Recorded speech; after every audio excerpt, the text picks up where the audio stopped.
All right, how is it going, everyone? Welcome to another episode of Forward Thinking Founders, where we're talking to founders about their companies, their visions for the future, and how the two collide. Today, I'm very excited to be talking to Jijo Sunny, who is the creator of Buy Me a Coffee. Welcome to the show. How's it going? Going well. It's awesome to be here, Matt. Yeah, thrilled to have you here too. Mainly because the product that you're building is in an industry that I care deeply about, and I'm sure we're going to get very deep into the market and whatnot. But before that, let's kind of go. Let's start high level and talk about what is Buy Me a Coffee. Sure. So if you're a creator, and by that I mean if you have some audience on the internet, Buy Me a Coffee is the easiest and fun way to monetize your work. We have over 70,000 creators on the platform right now, ranging from small-time artists to YouTubers and Instagrammers with millions of followers. So most of them use it as a way to accept support or as a way for their fans to say thank you, and somehow set up rewards like exclusive content and monthly memberships. So I'd say it's sort of like a creative way for creators to get paid. I'd love to hear a little bit about the backstory on how did you come up with the idea and why did you pick this idea to start working on? Backstory, I grew up in India, and I used to have this blog when I was 12, 13 years old, I guess. And I used to make some money from it, like 300, 400 bucks a month.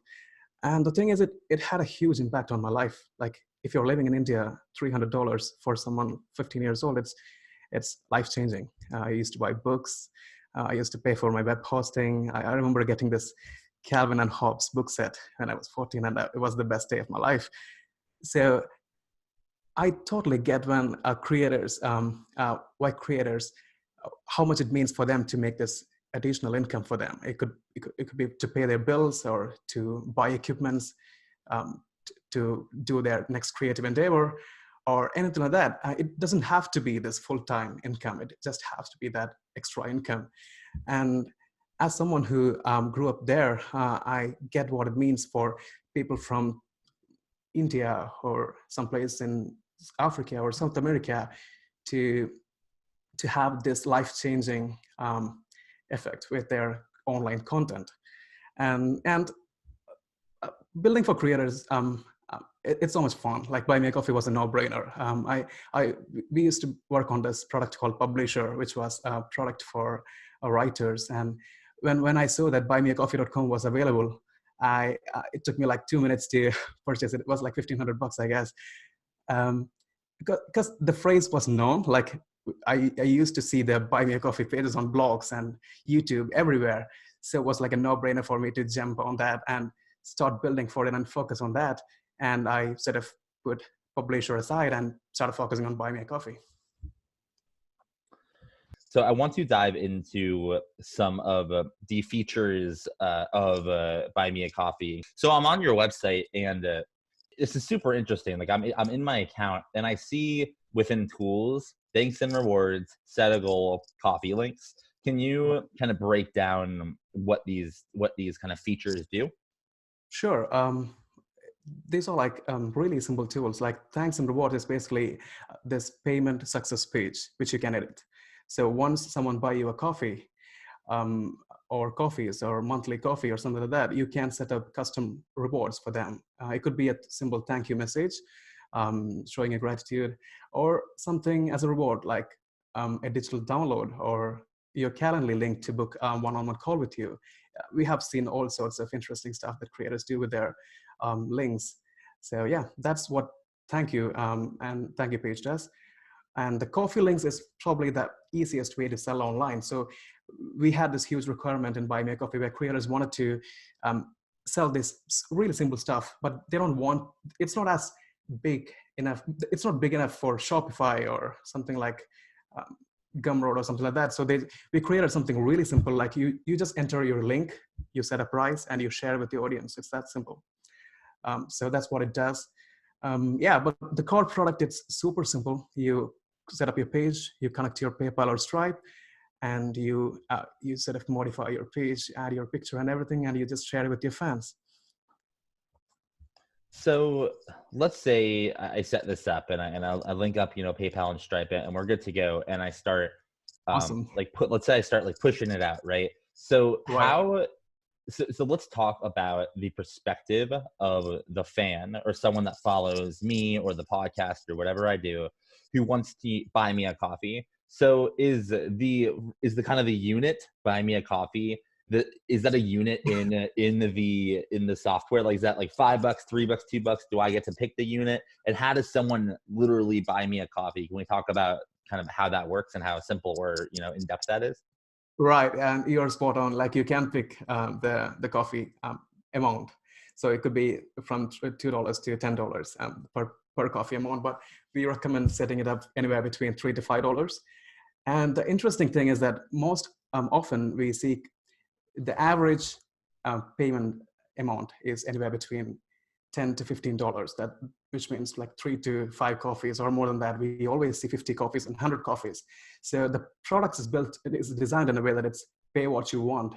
And when you say something like buy me a coffee and be a part of this creative journey, or support my work, or help me buy this equipment, or say thanks, for your super fans, it's so much fun to do that. And they can leave a comment with it, like they can say all nice things about you. And for you as a creator, it's like your own wall of love, where all your positive comments, because nobody pays money to leave negative comments on a page, right? So it's always this positivity on Buy Me a Coffee pages. Yeah.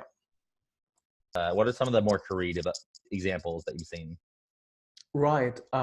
Creative examples. I haven't thought about that, but off the top of my head, I have seen makers, really part-time makers coming up with these cool side projects and sharing their pro versions or ad-free versions as a coffee link. That's really interesting, because we have this API which they can use to see who actually bought that coffee link and sort of open up the premium version for that. And my favorite one, now that you asked, is this game developer who share every new version of his game as a coffee link. So whenever he releases a new version of his indie game, he set up a coffee link to share that with their fans, and that's amazing. He made a bunch of money with that. Yeah.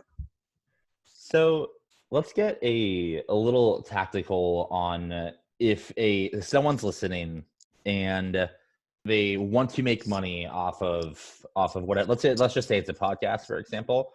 Why, like, would you say Buy Me a Coffee is in replacement of sponsorships? Is it a addition to sponsorships? And additionally, kind of what are your thoughts in general of the sponsorship advertising model versus the direct getting paid right to the creator? Do you have thoughts on that? Right. Yeah, totally. I definitely think it's an addition to it, although we have seen creators totally replacing their ad-driven sort of content with Buy Me a Coffee links. Off the top of my head, I know this website, ihavenotv.com, which is solely relying on Buy Me a Coffee to fund their website. They don't have any ads on their site.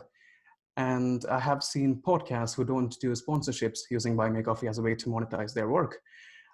So yeah, we see that a lot, but I'm totally for ads. Like, ads are great, especially on podcast. I guess it's really tasteful most of the time, and it's a fun way to discover new things. And most of the time it pays really well, except for YouTubers. I guess it's been steadily declining for many industries like YouTube and AdSense income, I guess.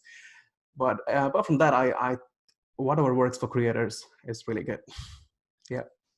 Are you familiar with the blog post it was circulated pretty well? It was from A16Z. The title was "The Rise of the Passion Economy." Are you familiar with what I'm referring to? Yes, yeah. I've met Legion, the author of that blog post. Yeah, she's amazing. Cool. Yeah, well, Mhm. I would love to kind of hear general thoughts on what's happening in the macro Mhm. economy, um, Right. and with creators, and why are all of a sudden creators getting all this attention? Did something happen, and what does that look like moving forward? Right. That's a great question. So I think more people are trying to create online, and because who doesn't like the idea of getting paid to do something that they love, right? And uh, these platforms like Podia and Substack and Teachable, these are amazing platforms, and it makes it so easy for you to start video course or a newsletter, and all you have to do is focus on your content and nothing else, not the tools, not the payments, or not even the distribution strategy, right?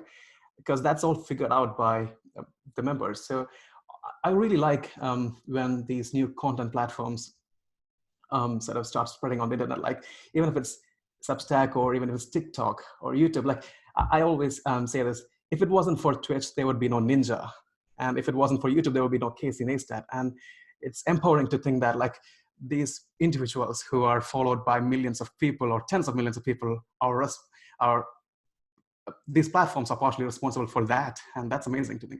So yeah, I think it's fun to do things that you love and make money from it. So it's sort of obvious that 100x more people will do that in 5 years or 10 years. So yeah. It's so interesting.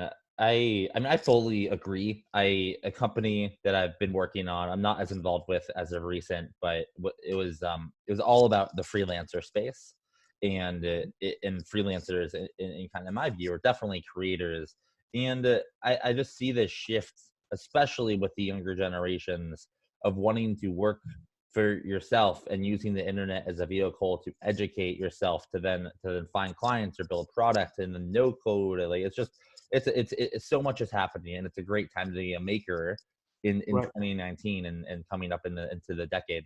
How familiar are you with the no code movement, and in general, based on whatever familiarity you have with it, what do you think the no code movement does to just to access to become a creator or a developer or a founder? Do you have any thoughts on the no code movement? Yeah, I do. So I don't think it's a trend for sure. People have been building MVPs or really basic forms of what they are going to create in a really simple ways, like Ryan Hoover building Product Hunt as a newsletter, right? So it's been forever. It's been there forever. I don't think it's a trend, so I don't think it's going to go away. So I'm really bullish on all these tools like Webflow and yeah, all the other tools, Zapier, and I have seen Buy Me a Coffee list as one of those. And so I'm really bullish on that. And whatever works for people to solve problems for others, or to see whether to validate their ideas or to sell something, I think that's a net positive for everyone. And yeah, I really like the idea of Buy Me a Coffee being a part of that, because payments were a tough part of that. But Stripe and PayPal, all these amazing platforms have almost solved that. And in India, you have UPI payments that's exploding. It's amazing. So yeah, I'm really excited about that. Yeah, it's Jason Calacanis tweets about this all the time, that Yeah. it's like the next platform shift. It's like the next Right. iPhone, what the iPhone did with the App Store, or the MacBook or whatever. He's pretty Sure. bullish on this being the thing, and Mm-hmm. I do think that it's so early that a lot of people Mm-hmm. don't actually see it. But I think it's huge to give the other 98% of people in the world who don't know how to code the power to build up to a certain level is super Mm-hmm. powerful. Absolutely. Yep. What Mm-hmm. tips would you give a new creator on your platform to be successful on Buy Me a Coffee? And Right.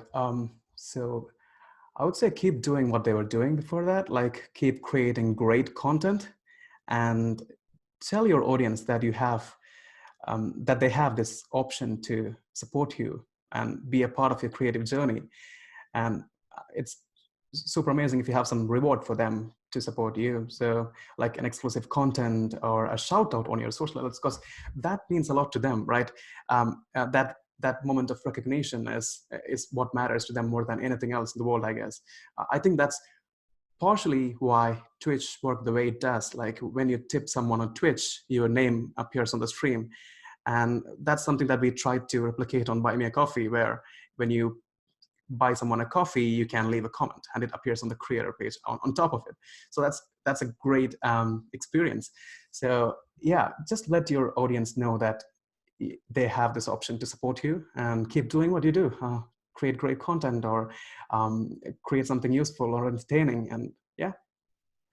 I like that. I think sometimes if someone is in similar space has asked that question, they like go very tactical, like, oh, promote it this way, distribute it this way, do this. But I Right. like how you're just like, no, don't change that much. Just keep it up and let people know that Buy Me a Coffee, your link exists. I really like that. Yeah, because it works. Yeah, definitely. This is definitely like a self-indulgent question because I just want to know how this works for my own potential use case. So, when I make a page, let's say I record an episode that's super secret and I don't want anyone to see it unless they have bought me a coffee or are buying me a coffee every month. Would I be able to give them access to an episode through Buy Me a Coffee, or how does rewards work specifically for a podcaster? Because I'm trying to learn for myself here. Right. Yes, you can do that. Right. You can share any kind of reward for your supporters, be it a private podcast feed or a private audio file, whatever format you want it to be in. What's most interesting is that you have this direct access with your supporters, the people who paid you X amount of money. You have their email. You have this email feature built in, which you can use to share any sort of reward, and you have that forever. It's like building this email list. It's like building your supporter list. So on Buy Me a Coffee, we made sure that you have full ownership of your audience. So it's totally up to you what you want to do with it. And our sort of challenge or goal is to see what creators are doing with it and then building for them. So we noticed that creators are creating a lot of communities, like chat rooms on Discord and on Discourse as a forum. So we are trying to build that as a better experience, as a more relevant experience for creators and supporters. So Discord is not really built for creators; it's built for gamers. So we wanted to create something much more meaningful for supporters and creators, and we are working on that right now. And we have tested it with some creators, and it's amazing. Like it's more about your interaction between your fans more than it is with you, and it's like creating value without spending a lot of time. And whenever you publish a post or a video or something like that, they chat about it and they give you feedback and suggestions in a more meaningful way, because it's all your paid supporters who sort of have skin in the game, I guess, in your success. Okay, we know what Buy Me a Coffee is. I know how it works. I know how I would use it. I'm sure everyone listening does as well. Let's kind of look forward, as you're a forward-thinking founder, and let's hear about what are your big plans? What's the master plan? Right. Our goal is to be this homepage for creators, right? Where their best content meet their best fans, I guess. Like they can share their exclusive content or give access to their community or sell something. And what we actually look forward to is paying out tens of billions of dollars to creators at some point. And I think it's only a matter of time, right? Shopify did more than $15 billion in volume this quarter alone. And I think it's only a matter of time before creators and communities catch up with that. So that's what's most exciting to us. That's awesome. I'm kind of curious, how do people find Buy Me a Coffee just from referrals, or how do you get the word out about this as the market is growing so quickly, and obviously as in the future you plan to capture the market? Right. So we just launched our referral program like last week, but almost all of the creators who joined Buy Me a Coffee sort of saw it from some other creator. Like when you share your Buy Me a Coffee page, more creators see it, right? So if you go to youtube.com and type in buymeacoffee.com, you'll see a bunch of YouTubers sharing their link. So I think it's an unfair advantage building for creators, right? Just like Substack or Patreon, the word gets spread easily, and creators are really vocal, which is a good thing and a bad thing if you fuck up, I guess. So we had that unfair advantage with Buy Me a Coffee. And the last time I checked our backlink, it's more than 3 million backlinks on Ahrefs. So what it means is that 3 million pages from all over the web is linking to their Buy Me a That's Coffee page. awesome. It's crazy to think about. Yeah. I'm an SEO guy. I know Right. how big that is. That's huge. Yeah. Congratulations Yeah. on that. There's a lot of people that are makers or founders or creators that have an idea to start a company, but they don't necessarily know, how to get started. And they might be listening to you and they're like, oh my gosh, this guy, thousands of people on his on his platform. Mhm. How did he do it? So if you were giving someone advice, maybe a first-time founder or an aspiring founder, on how to start a company, what advice would you give them? Right. Maybe find something really fun to do, I guess, because making money isn't always that fun, right? Like I worked on this SaaS product before Buy Me a Coffee. It was called What Trends. It was a free browser extension for you to look up the tech stack of any website. Like you can go to google.com and click What Trends and you'll see what it is built with. So it was fun until I launched it. After that, I lost all my interest because, yeah. So finding something really fun to do. I mean, because you're going to end up spending a meaningful portion of your time doing it, and there are going to be hard times and good times. So unless you're having a really good time with it, I don't think you'll have the persistence or something to endure that. And it's a long-term game, right? So I would give that more weight, having fun. People don't think about that enough. I think some people think about the market opportunity and like, oh my Mhm. gosh, there's money to be made in this market. Let's tackle it. Even though I don't personally care about it, I'm gonna make some money. It just doesn't in startup land. It just doesn't work. So I Right. totally agree. Totally. Yep. And then my last well, actually, sorry, I'm going to add one more thing. Obviously you want to pick a good market, but you Yep. also want to care about the market and have a Absolutely. connection to the market. Right. It's kind of what I mean. Yeah. Yeah. And you need this patience, right? Like I really like this quote by Nawal: impatience with actions and patience with results. I always think about that. Like as founders, we have this sort of inherent sense of urgency, which will sort of lead us to making a lot of bad decisions. So I think it's sort of important to have this patience to wait out for the results. If someone wanted to learn more about you, about Buy Me a Coffee on the internet, where can they find you online, or what social channels can they find you on? Right, Twitter, the most obvious answer. So I'm active on Twitter. It's twitter.com/Jijo Sunny, my name. And for Buy Me a Coffee, you just go to buymeacoffee.com and try creating a page. It takes 2 minutes. All right. Well, thank you so much for coming on to the pod. I think this could be a massive company, knowing what I know about the passion economy and the creator economy. And you might have just gotten yourself a new customer. So if you're listening, I don't know exactly what the link will be, but Right. if you listen to the next episode, I might be promoting a link to buy me a coffee if you like the content. So thank you so Yeah, much for that's inspiring bonus me. on me. Yeah, yeah, Right. yeah. So thanks so much for like building a product that I might start using. And thanks for coming onto the pod. I really appreciate it. For sure. Thank you for having me, Matt.